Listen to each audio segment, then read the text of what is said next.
Action. Welcome, ladies and gentlemen, to another episode of the Friday Podcast with your host, Chris Chaos. And it's cold as fuck. We are back, my friends, on another beautiful day in the neighborhood. Stressed out, sometimes depressed out, physically sick.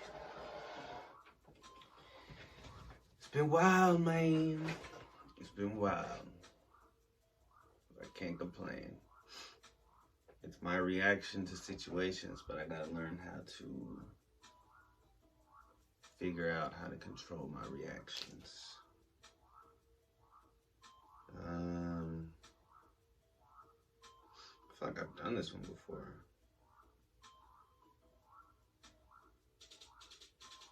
But I lost the page, I think. Do you prefer to live in the heart of the city? Wait, I got anything to talk about? Yeah, I do got something to talk about.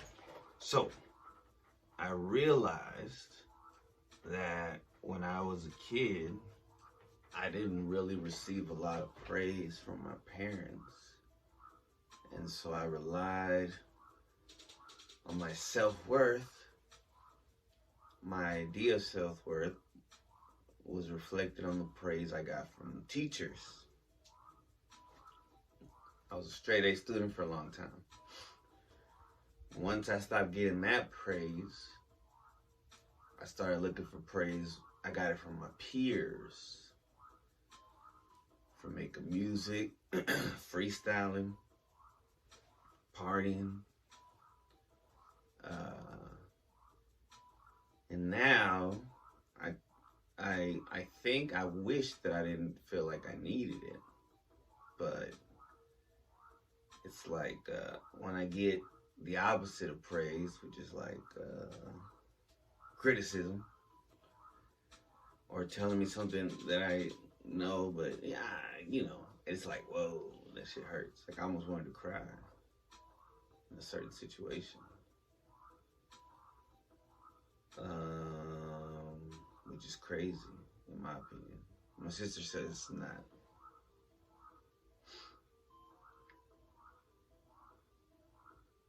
Yeah, and I told my son this, and I was like, I think, me and your mom, or at least I did, as far as I know, gave you a lot of praise as a child. And he said, yeah. So hopefully, he doesn't have that same empty feeling that I have. That hole, that praise hole that you're supposed to get from your parents. But it's not realistic to believe that all parents would do that. But I think they should. As much as people scold their kids, they should praise them. And man, being a teacher assistant is hard.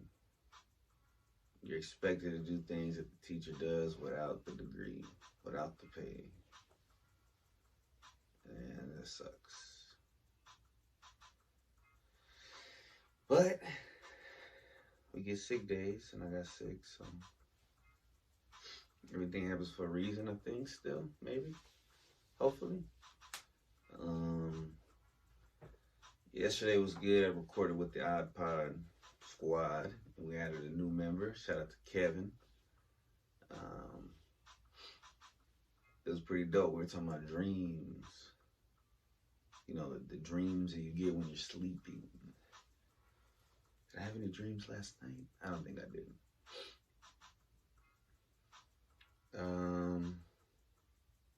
What else? Man, being hangry is a real thing. It's hard to control that. I'm a man of emotion. I feel too much. When I'm happy, I feel real happy. When I'm sad, I feel real sad.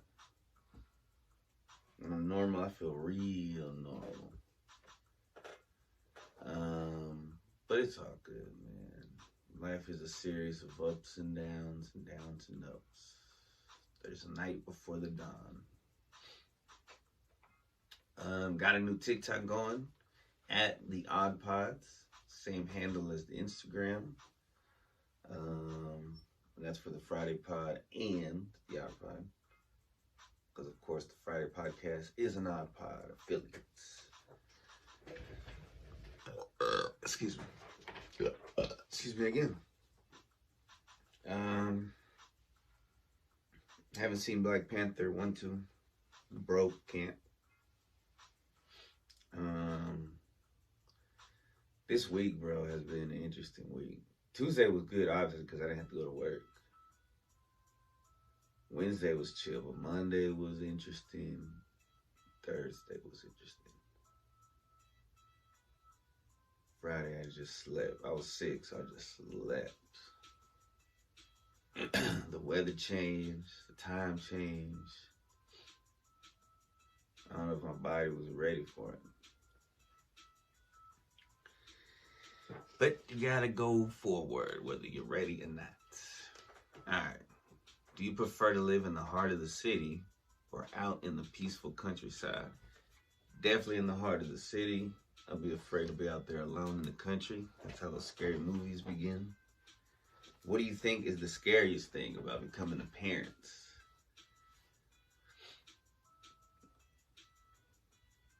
Not being a good parent for me is one of the scariest things. I just want to be a good parent. Not the best parent, obviously. But I want to be a good parent. I'm scared because what does it take? And there's certain things that I cannot provide at the moment for certain reasons.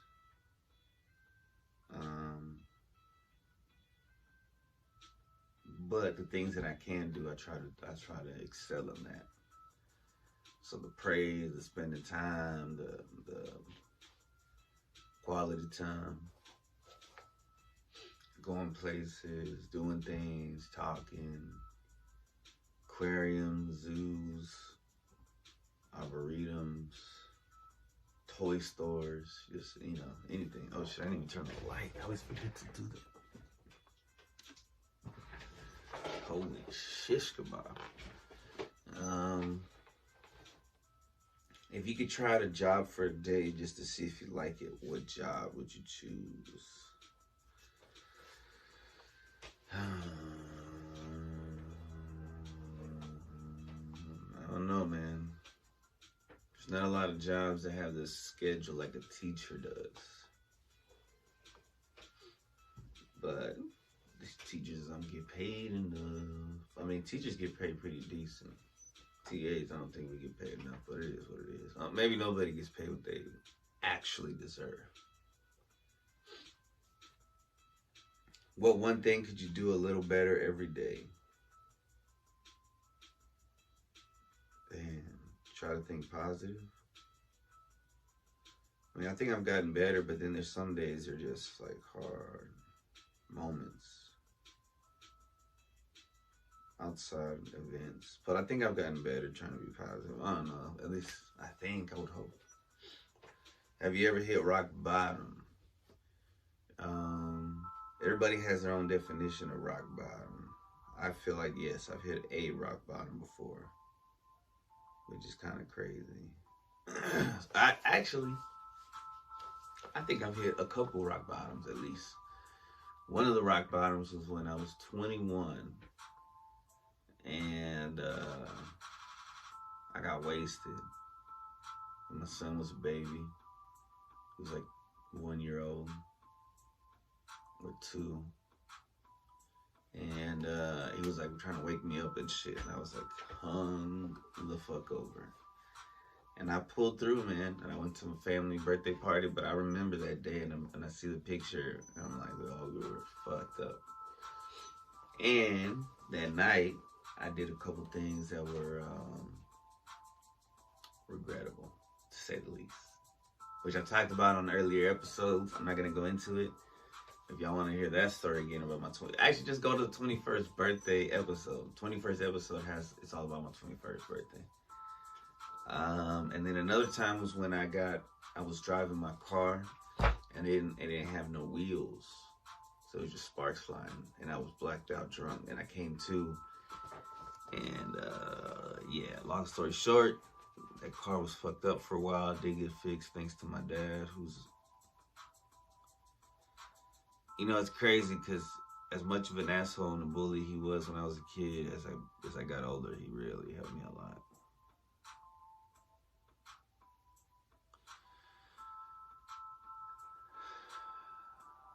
But I mean, of course, he provided, and he wasn't a horrible dad. He was a decent dad. He was a decent dad. You know, he was around. He didn't leave. You know, my parents. I give my parents a lot of flack. I don't know if that's the word, slack, flake. I flack. But you know, they were there, so that's a plus. Being there is a plus because some parents are never there. It's a win. Who's your biggest supporter? Probably my parents, my mom, my dad. I would think my son, my sister. Family, God. If a reality, see, this is why I think I did this one, because I feel like it would have been called Chris Chaos. If a reality TV show were based around your life, what would it be called? Or it would be called Life of Chaos. Even though some days would not be chaotic. Are you a hat person? Yeah, sometimes. I am afraid though, because they say if you wear hats too much that you'll lose your hair. Like my hair is, the first time I had it really like just, my hair so, but I like hats. I mean, it's rare that I rock I used to wear hats all the time on here when I had like a little fro, or I would call it fro, when I felt like my hair was too long. I wear this to sleep. It feels like a blanket on my head because it gets so cold at night. Yeah, man, I wear this at night. Do you like your age? What is that supposed to mean? I told Kevin yesterday I was 33. He was like, what? And I was like, appreciate it, man. He thought I was 43. Nah, just kidding. He thought I was a lot younger. But, which is a blessing because I don't know why. I'm not the healthiest person. Do I like it? I love my age, man. I was born in 89. I saw some of the craziest shit in the 90s, early 2000s. I'm aware now of the facade. We're in the middle, right? So the youngsters, people who are younger than the 30s, early 30s, a lot of them, well, who knows? I'm sure a lot of them are awakened to the bullshit.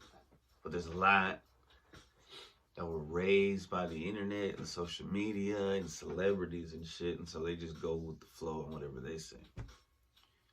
Same thing with the older group, because they just had the news and the radio and the paper. Social media, all that shit's new to them. So they just always trusted the main narrative. My generation was the first one to start fucking with all the conspiracy theories and shit. We had the best hip hop. I mean, man, our generation, I got to witness a lot. From the Game Boy to the Switch.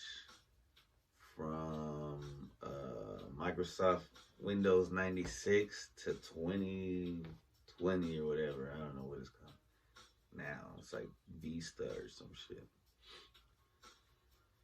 It's been wild, man. From tech SMS to iPhone messages.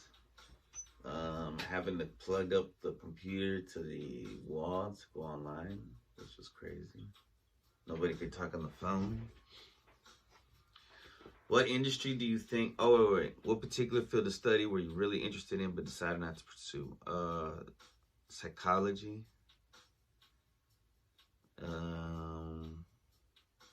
Yeah. You find out eventually. I mean, what pushed me away, probably my laziness, but what pushed me away was also like well, there's not a lot of, what's it, psychology? There's not a lot of money in it. Unless you're like already big or something. I don't know.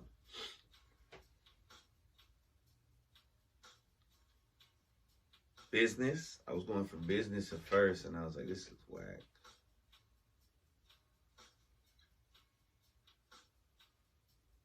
I was scared to finish. I could have had my business degree right now.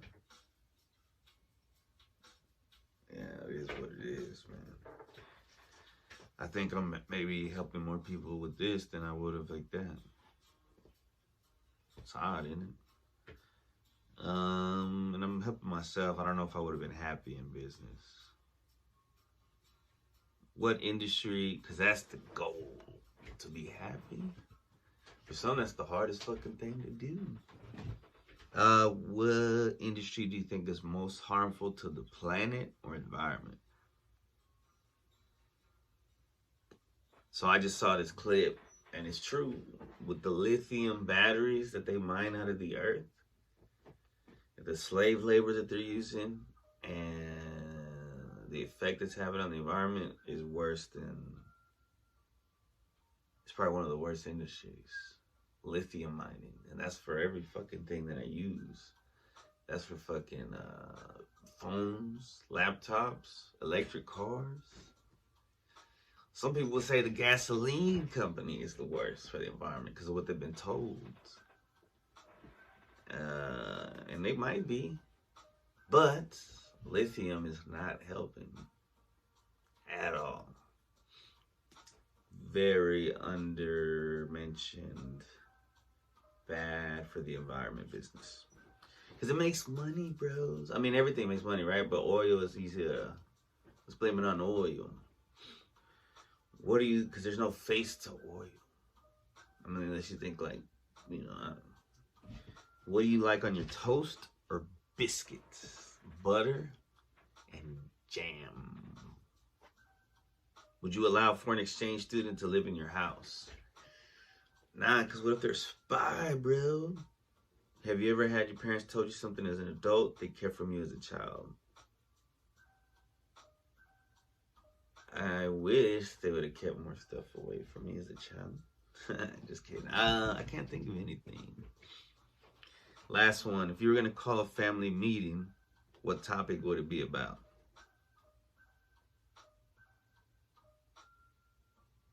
That I want everybody on the podcast at different times. So I want to interview everybody. So be fucking ready. Alright. We are going to take a break and come back with the angel number. Badass woman. Spirit animal. This one's better than last week, I promise. In like a cuter way. Did I get anxiety news? I don't even know. Alright, we'll be right back. Part 2 of the Friday podcast, episode 106. Alright, I mean, I was just thinking about my day job right now. It's like, man, the schedule is so perfect. It works with the Odd Squad. It works with my son. It works for the podcast. Alright. This week, our angel number of the week, 656. Sunsigns.org says, discernment is a symbol by angel number meaning 656. This is the ability to see what others cannot see. You have a gift to judge people from one look. You can tell when people are lying. 656 and forgiveness.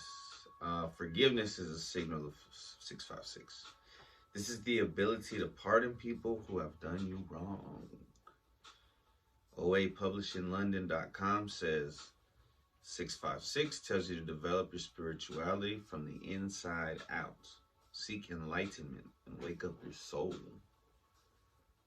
You're likely pretty familiar with this number. It once visited your place of worship. It was seen on your mailbox. In your mailbox. Additionally, it's in your license. Angels are conversing with you. That's if you've seen it, I guess. The secret of the tarot.com says 656 means that you have the power of discernment.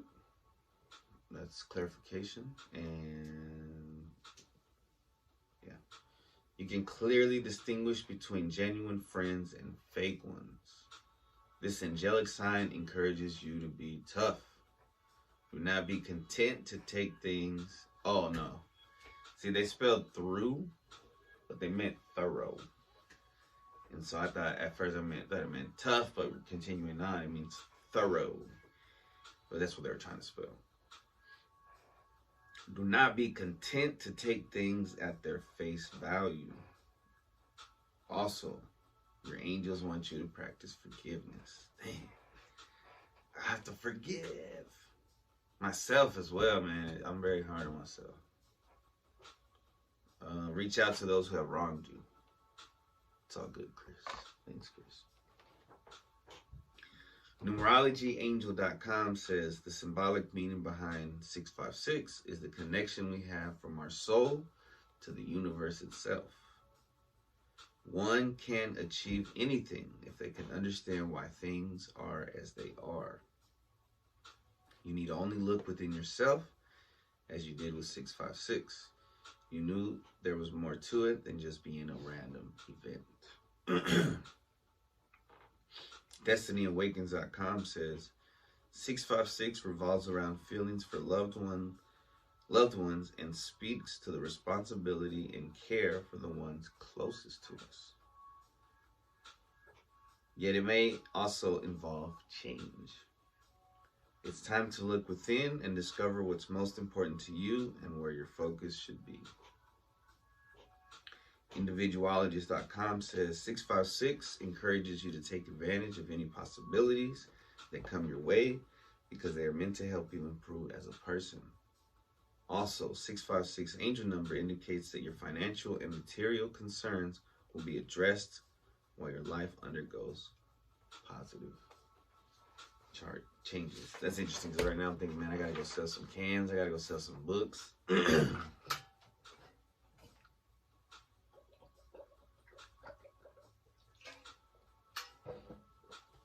Just for the next couple of days, I need some extra cash. I get paid in a couple of days as well. Alright, moving on. I like a homeless dude right now doing a podcast. This is the homeless podcast. Just kidding. Just kidding. Definitely have a home. Alright, so this one, I don't know why I've never done it. I used to see this animal all the time. Now it's rare, but when I do it, it is special. Parrot. Symbolism and meaning. Now here's a quote. If you have discovered a truth, tell it first to a parrot. Every new truth needs an insistent repetition. From Mehmet Murat Ildan. So the one I know, or I see sometimes, is a gray, is an African gray. So we'll talk about those and the regular parrots that we're used to seeing. They'll probably be like right here or some shit. I don't know where I'm gonna put the parrot.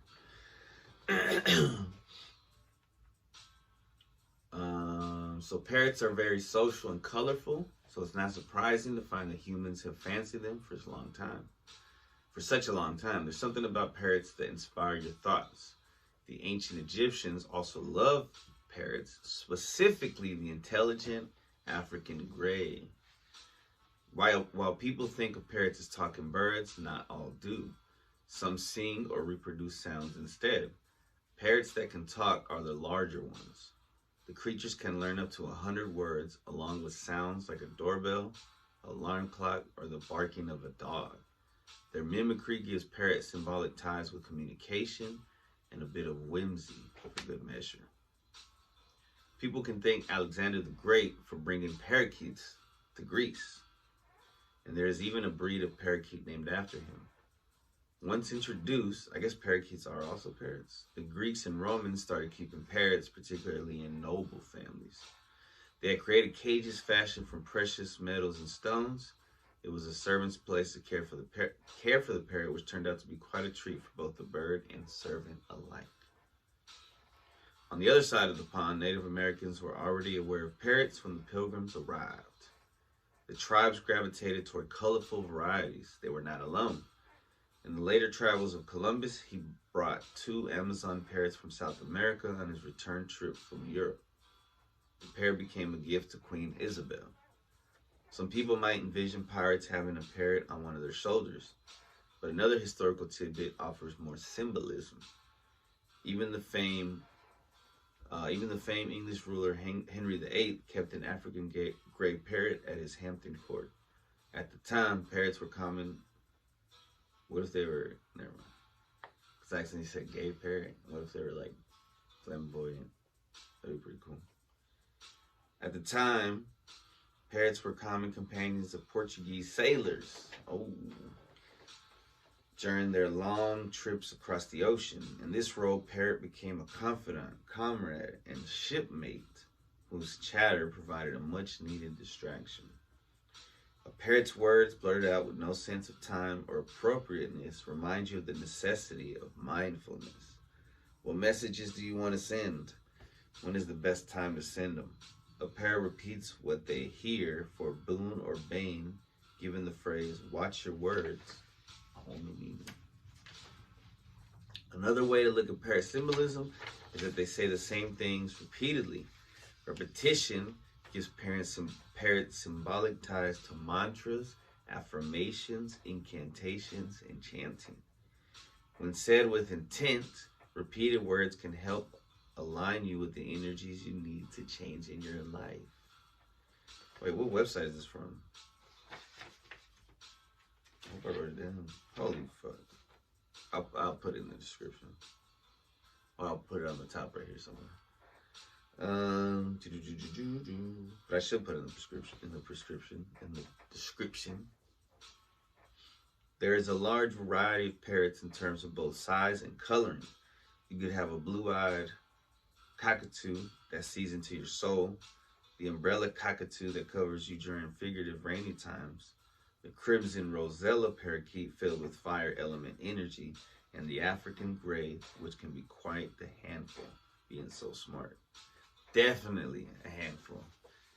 Cause I used to get my hair cut at my cousin's house, and they have one, and she was nice. She was a cool bird, but she was like, one time she bit me. She let me pet her a few times.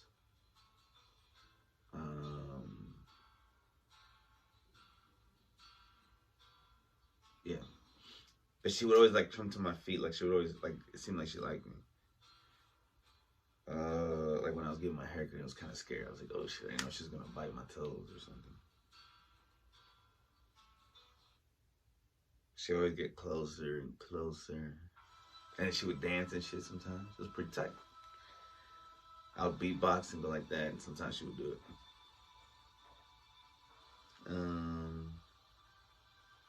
Macaws are some of the biggest parrots. They have some of the most colorful and visually striking feathers. Most often, the hue of a parrot's plumage contributes to the overall symbolism and meaning. For example, a parrot that's predominantly green may radiate healing energy. The parrot songs or words can help you open your heart chakra for the energy of forgiveness, growth, and compassion. When parrot spirit animal wings its way into your life, I wanted to say flies into your life. Be on the lookout for fresh ideas and signals that indicate a new direction for your work, relationships, or spiritual pursuits. Parrot often speaks through omens and signs that come repeatedly. For example, you might see the color bright green everywhere you turn, symbolizing the idea it's a go. Or you have the universe's approval to move forward with a relationship or undertaking. Whatever you've been pondering, parrot says, get moving on. Sometimes parrot appears when people are working on new languages or overall communication skills. Parrot medicine supports you with the process. Alternatively, if your words have been negative or sour, parrot's presence suggests stopping to think before you speak. Stop and think. If you've lost sight of your dreams and things that inspire, the parrot symbolism says it's time to put some color back into your life. Your hopes are not gone.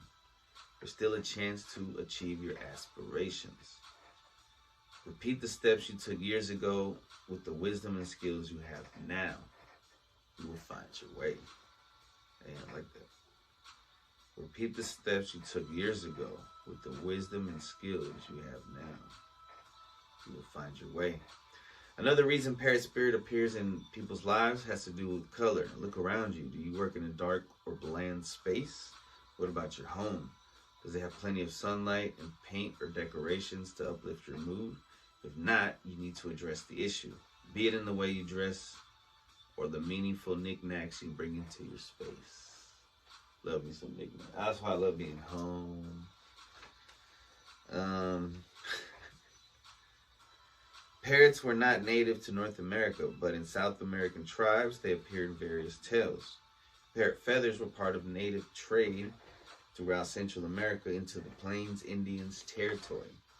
The living birds were considered luxury pets, particularly among the Anasazi people. The Hopi, who descended from the Anasazi, have a parrot Kashina spirit associated with the southern cardinal direction, south side.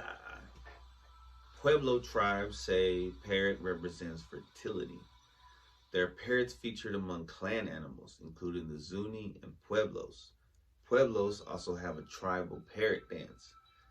Petroglyphs in the same tribe reveal that the macaw parrot symbolized the rainbow, and their feathers were used in corn mother fetishes, representing the many colors in corn.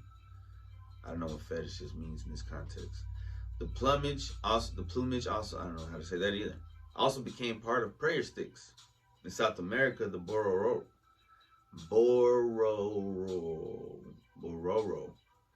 B-O-R-O-R-O, Bororo tribe considered parrots, that's not a fart, that's one bit, considers parrots as a messenger to the gods and ancestors. I should read that better. In South America, the Bororo tribe considers parrot as a messenger to the gods and ancestors.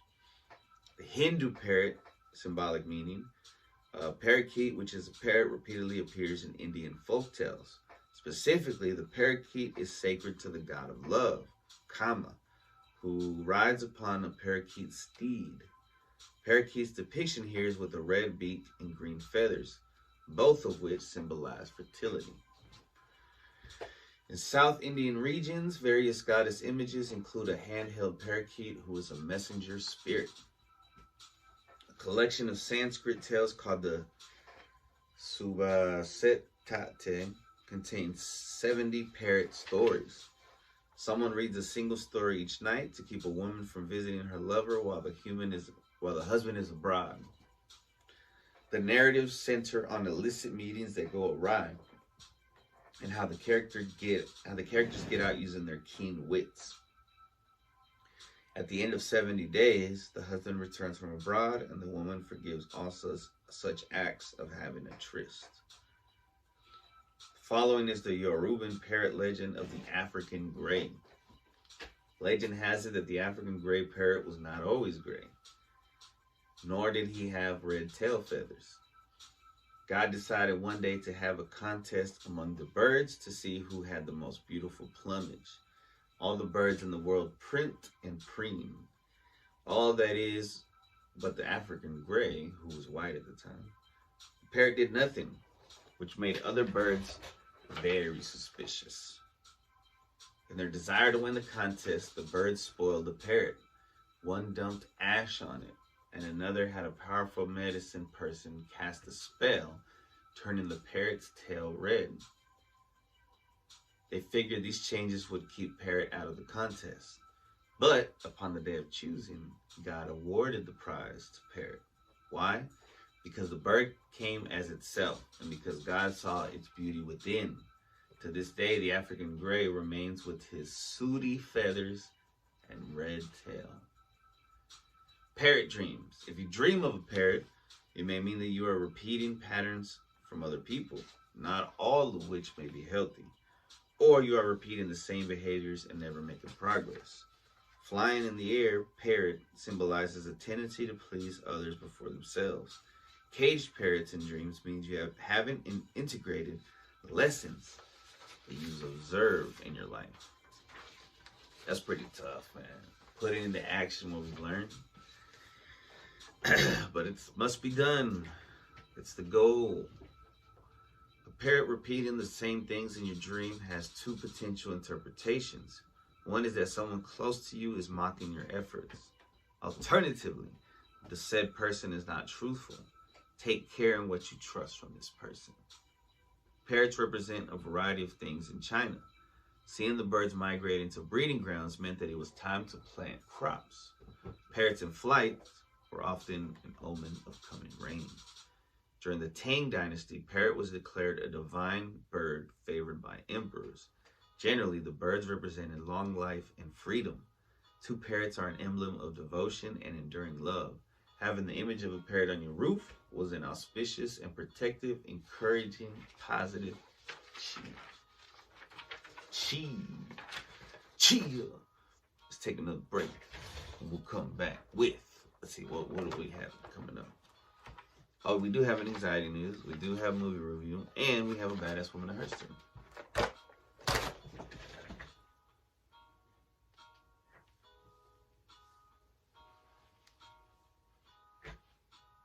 Alright, welcome back. Welcome back, ladies and gentlemen. My hat gets more than tilted every time.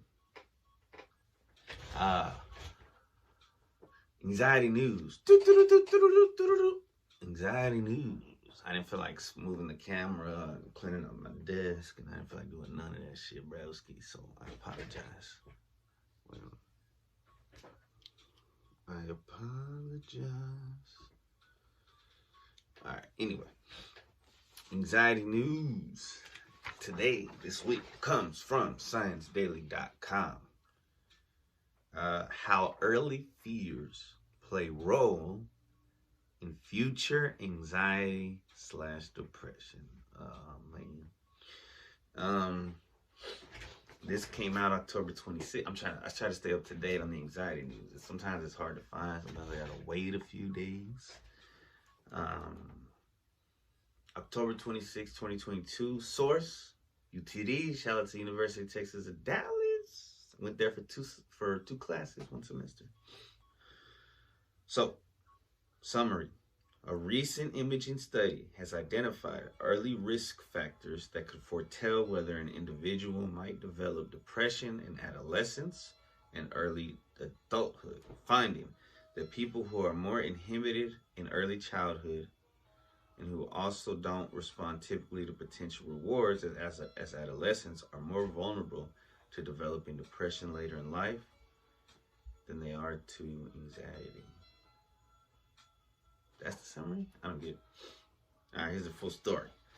A recent imaging study led by scientists at UTD has identified early risk factors linked to children's temperament and a neural process that could foretell whether an individual might develop depression and anxiety in adolescence and early adulthood. This study, published October 26 in JAMA Psychiatry, tracked a cohort of 165 individuals from 4 months old between 1989 and 1993 through age 26. I could have been part of them. I would have been the same thing. Dr. Alva Tang, assistant professor of psychology in the School of Behavioral and Brain Sciences and corresponding author of the study, found that people who are more inhibited in early childhood and who also don't respond typically to potential rewards as adolescents are vulnerable to developing depression later in life, more so than anxiety. The findings highlight different mechanisms in the brain and relate them to who is at greater risk for developing different mental health issues. I feel like I look like an emo right now. Is my hair? Should I just... I mean, no hate to emos, but I'm not an emo. Alright, there you go. Well, it's not even that cold anymore. So, let's see what else it says. The findings highlight, this is quoted, The findings highlight different mechanisms in the brain. Wait, didn't I say this?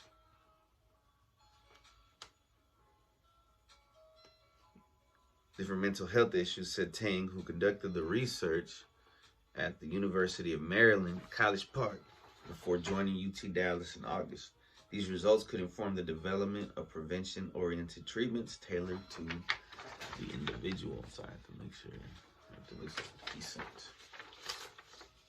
When babies are exposed to novel objects, peoples, or situations, some react positively and approach them without fear, whereas others respond with wariness or avoidance. The differentiation, oh, that's what they're talking about. I thought, like, if you're a kid and you are afraid of a bunch of shit, I mean, it's probably the same. Later on, you're probably going to develop, like, anxiety or depression. This differentiation defines uninhibited versus inhibited behavior.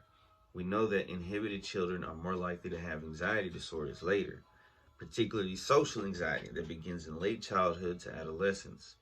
Ting said, less has been known about depression, which generally has a later onset in young adulthood, but we do know that people who have had an anxiety disorder are 50 to 60% more likely to have depression later in life. So inhibited children should have higher risk for depression as well. Oh, so it is saying what I thought they were going to say. Tang's research is unique for its characterization of the subject's early temperamental risk and the protracted length of time they were studied. To show any relation with increases in depressive symptoms over time, we have to follow subjects for decades because full-blown syndromes usually do not emerge until young adulthood. That's also when life starts to fucking stress us out.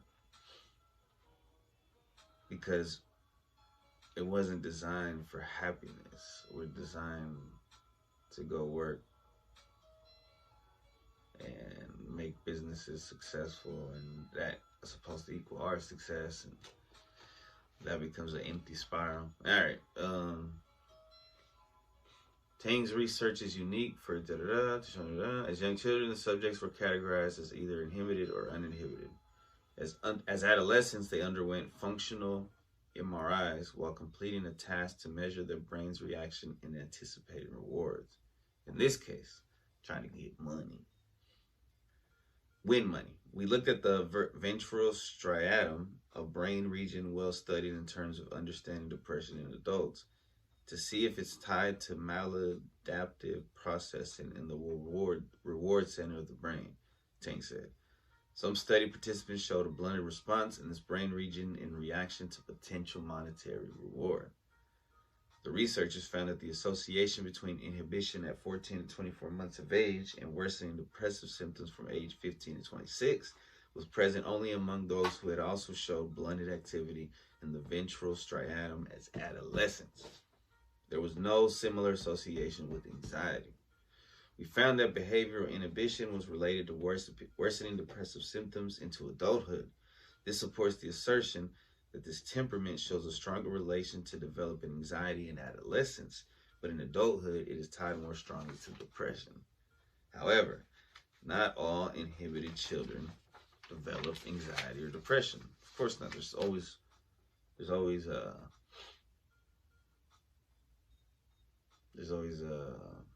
what's it called? Something.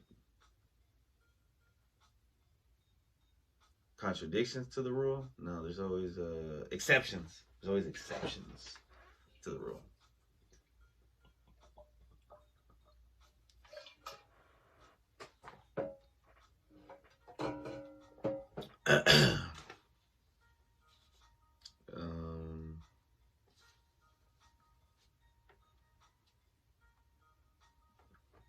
It was particularly the inhibited children who showed blunted striatal activity who were more likely to develop more depressed or more likely to become more depressed in young adulthood. Tang said her past research has related anxiety to neural networks and processes, subservient attention, and executive functions, whereas the current work highlights reward and motivational centers in the brain related to depression. This study is new because it can separate different kinds of brain correlates for these different conditions, she said. There are already intervention for social anxious and behaviorally inhibited children that improve social and cognitive skills, Toney said. Additional interventions for these children could target motivational deficits, such as helping them to learn to actively create conditions where they can be socially engaged with peers and where they can seek out positive experiences.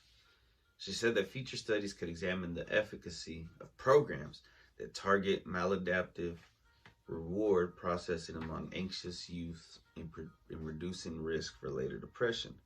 Anxiety and depression are complex conditions that could be set off by a multitude of factors, genetic, environmental, and others.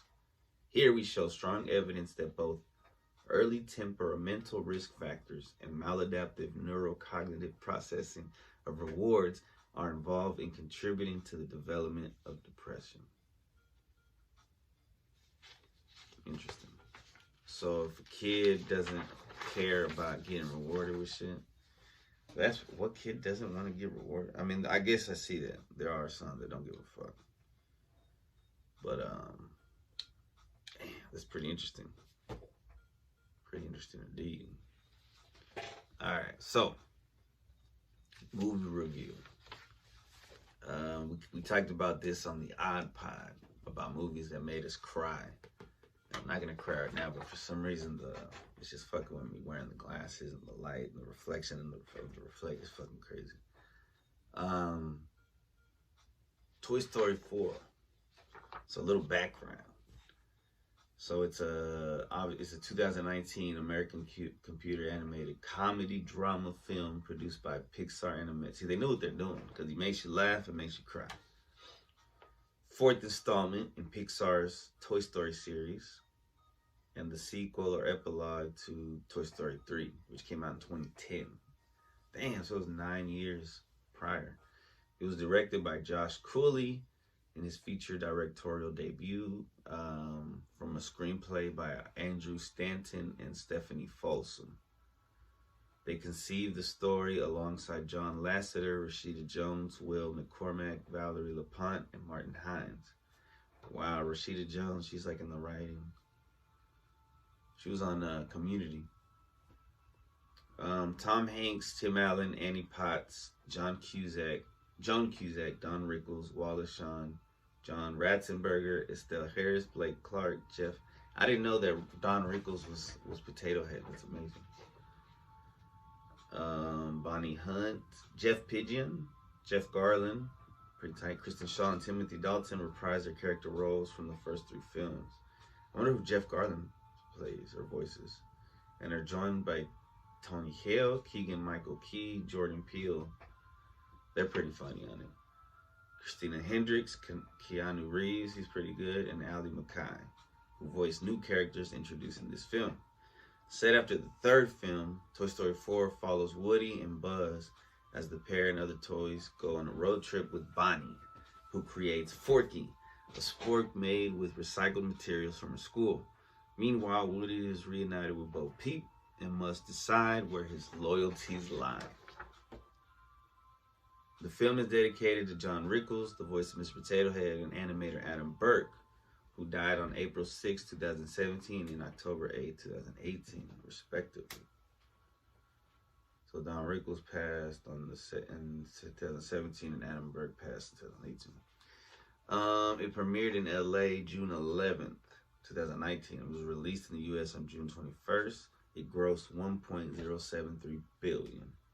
Becoming the 8th highest grossing film of 2000. I say grosses. It's kind of gross.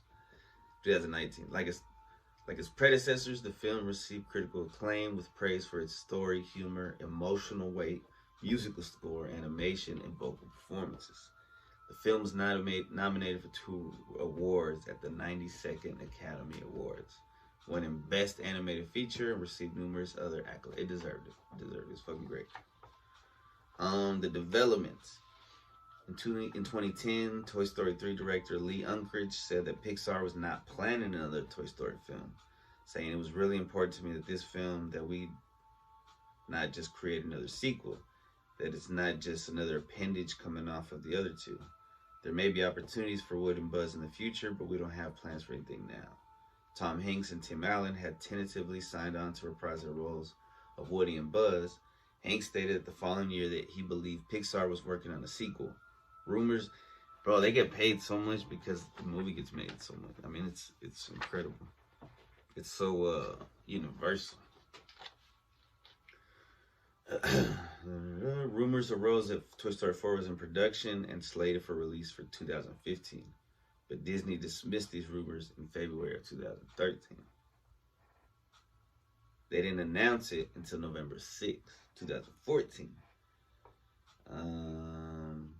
So at that point, the studio head of Pixar, John Lasseter, who directed the first two films and executive produced the third, was scheduled to direct after writing a film treatment with Andrew Stanton, with input from Pete Docter and Unkrich. Rashida Jones and Will McCormack joined as writers, with Galen Sussman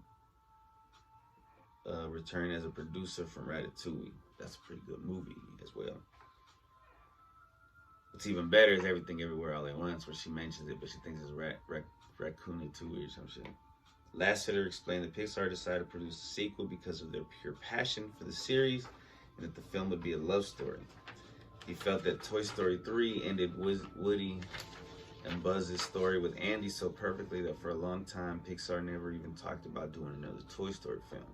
But when Andrew, Pete, Lee, and I came up with this new idea, I just couldn't stop thinking about it. That's pretty tight. They were inspired by it, so that makes it even better. In March 2015, Pixar president Jim Morris described the film as a romantic comedy and said it would not be a continuation of the third film. That same month, Variety reported that Josh Cooley was named co-director with Lasseter, having previously been head of the story on Inside Out. I need to watch Inside Out.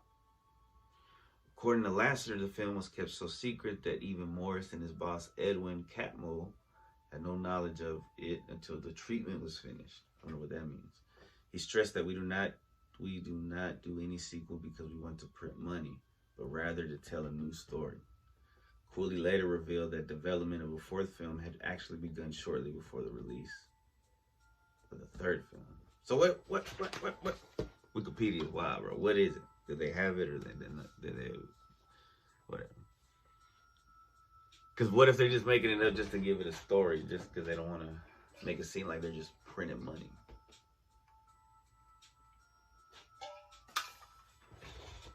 Which it kind of is.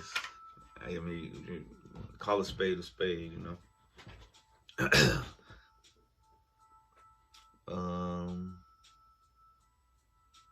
During the 2017 D23 Expo, Lasseter announced that he was stepping down and leaving Cooley as role director, saying he could no longer direct the film between his positions at Pixar, Walt Disney Animation Studios, and Disney Toon Studios, bro. You got this man working everywhere. Jones and McCormick withdrew in November 2017, citing philosophical differences. Oh, that could mean so many things. By January of 2018, Disney confirmed the screenplay was being written by Stephanie Folsom, who eventually rewrote 3/4 of Jones and Rashida Jones and McCormack's original script, according to Annie Potts. Folsom collaborated on the screenplay with Stanton, who had co-wrote the first two films, which is pretty tight because that's bringing in people from the old school. So,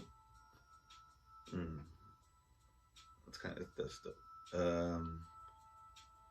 According to Cooley, the center of the film's updated screenplay was around the relationship with Woody and Bo Peep.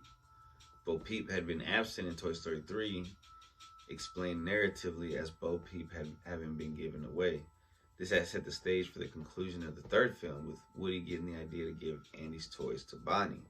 Cooley said when they thought about bringing Bo Peep back in the fourth, it was not only to rekindle the romantic interest between Woody and Bo Peep.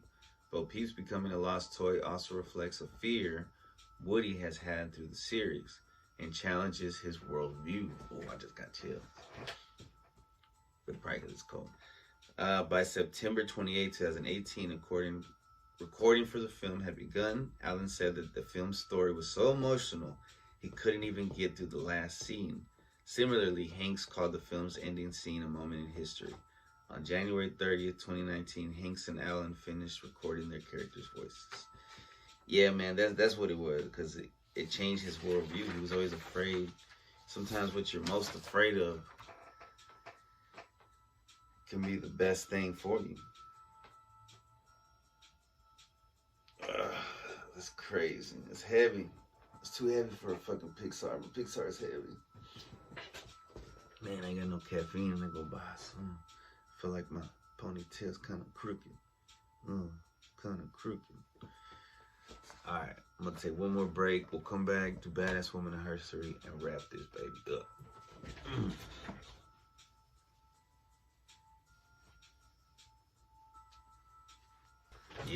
Yeah. We are back. And we are about to do Badass Women in History. Now, we went back to the Wild West because I lose track. I was supposed to just do all Wild West women for a while, but mixed it up. This is another West. Sarah A. Bowman. Let's see. I printed out extra words that I don't need to read. She was born Sarah Knight, which is a cool name with a K. In 1813. In Tennessee or Clay County, Missouri.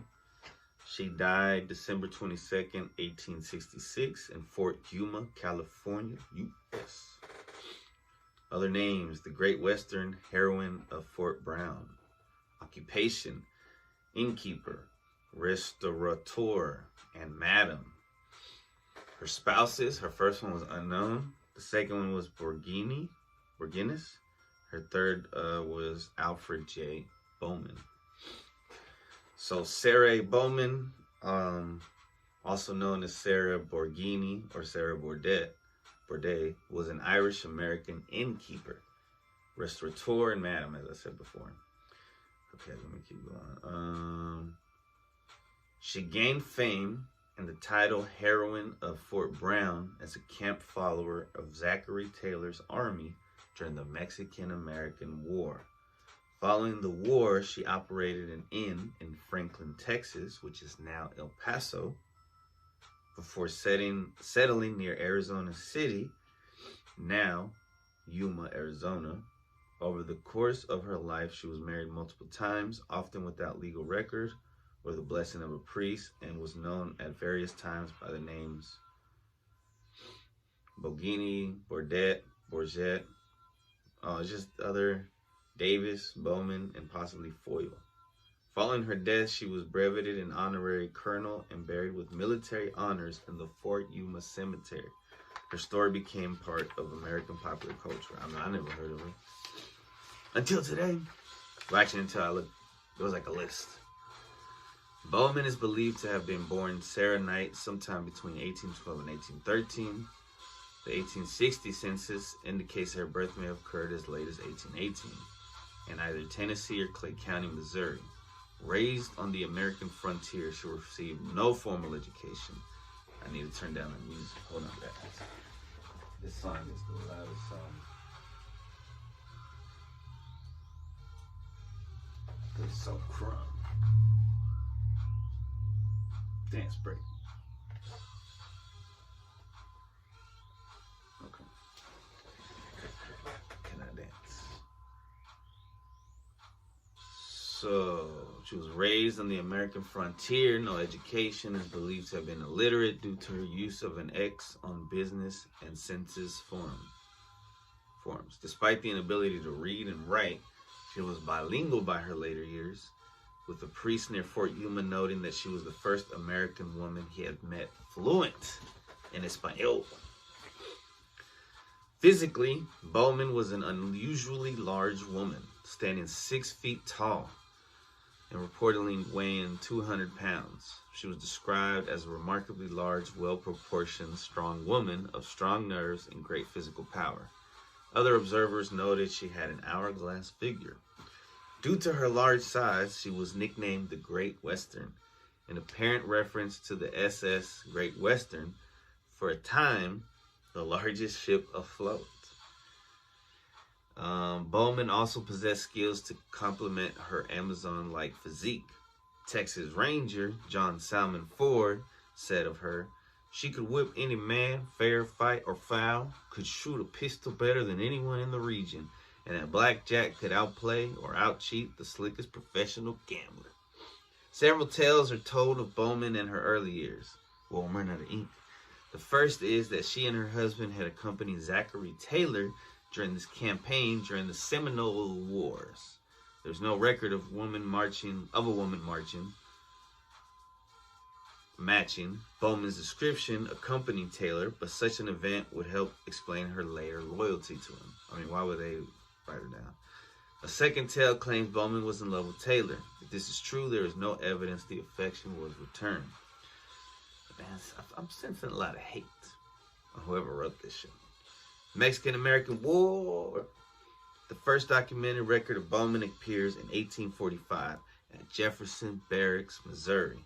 When her husband enlisted in the 7th Infantry, she signed on as a laundress, a position that included food, shelter, and the opportunity to earn a salary 3 times that earned by an Army private. That's crazy. But I get it. I guess? I don't know. From Jefferson Barracks, she accompanied the Army to Corpus Christi Bay. By the time the Army arrived in July of 1845, her duties included cook and nurse in addition to the laundry.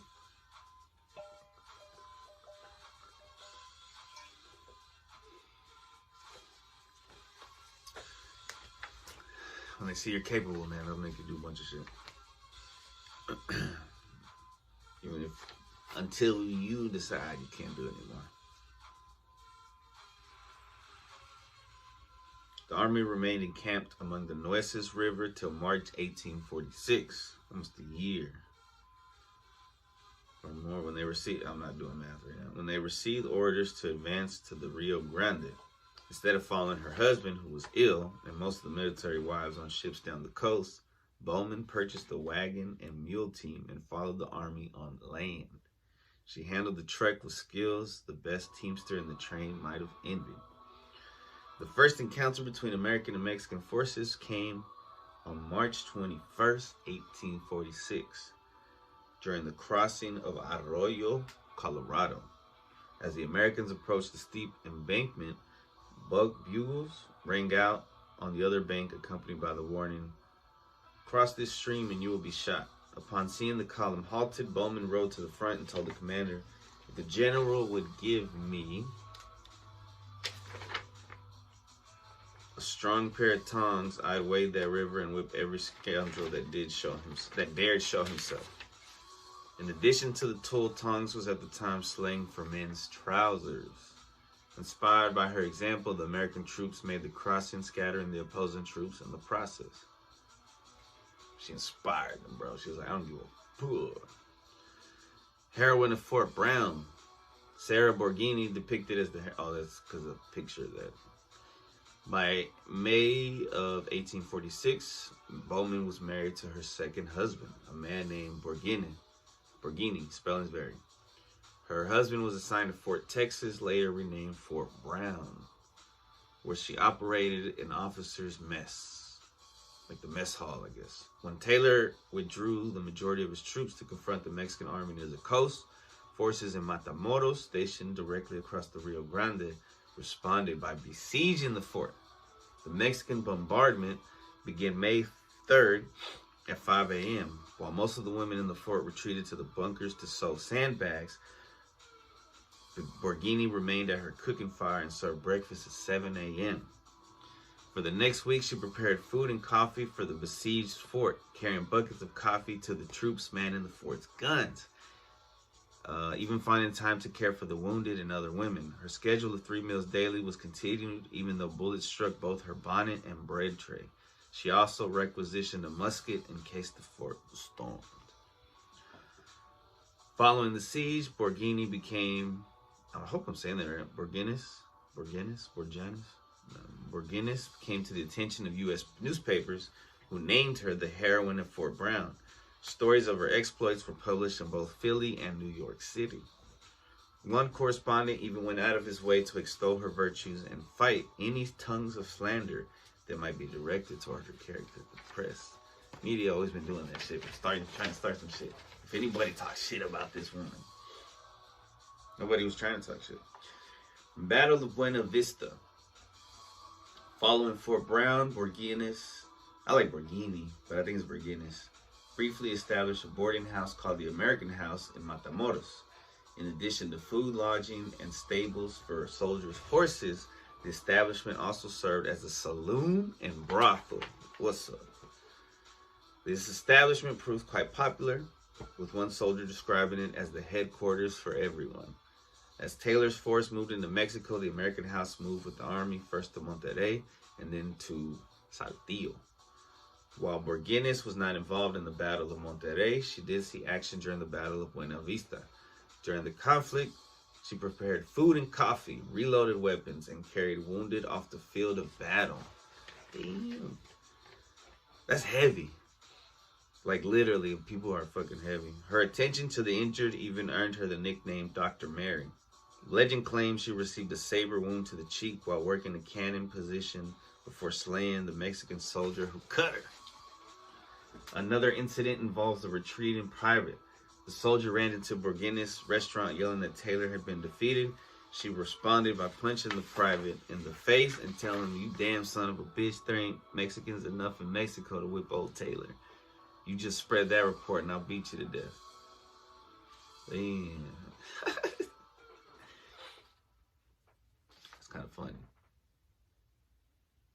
During the battle, Borguines learned that Captain George Lincoln, a friend that had joined the army at the same time as her husband, had been killed. Not wishing to have his body stripped, she searched for him during the battle. Upon finding him, she brought back the body to Saltillo and made sure he was properly buried. After the battle, she purchased Lincoln's horses at auction, beating a $75 bid with a $200 offer, and made arrangements for the horse to be sent to the captain's family. Damn, she a real one. Following her actions upon the field of battle, traditions maintain that General Winfield Scott ordered a military pension for Borguines. Later life. Following the signing of the Treaty of Guadalupe Hidalgo in 1848, the U.S. Army prepared to depart northern Mexico. By this time, Borguines' second husband had left her. Whether by death or abandonment is unknown. She wished to accompany the departing troops to Cali, but was informed that only military wives were allowed to join the column. In response, she mounted her horse, rode through the soldiers, and shouted, "Who wants a wife with $15,000 and the biggest leg in Mexico? Come, my beauties, don't all speak at once. Who is the lucky man?" Eventually, a dragoon named either Davis or David E. volunteered on condition that a priest perform the marriage ceremony. Her response to this was, "Bring your blanket to my tent tonight, and I will learn you to tie a knot that will satisfy you, I reckon." Damn. By early 1849, she had no fear. Following a brief illness, the Great Western arrived in Franklin, which is now El Paso, Texas.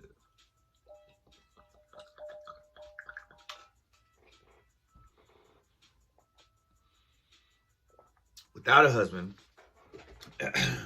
and again using her second husband's name. There she established an inn that catered to people traveling across the country as part of the California Gold Rush. So I wonder if that dude died or something, David or Davis.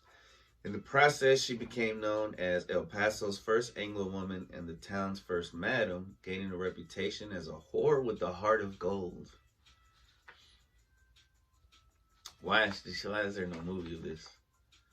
By early 1850, Borguines had moved up to the Rio Grande to the town of Socorro.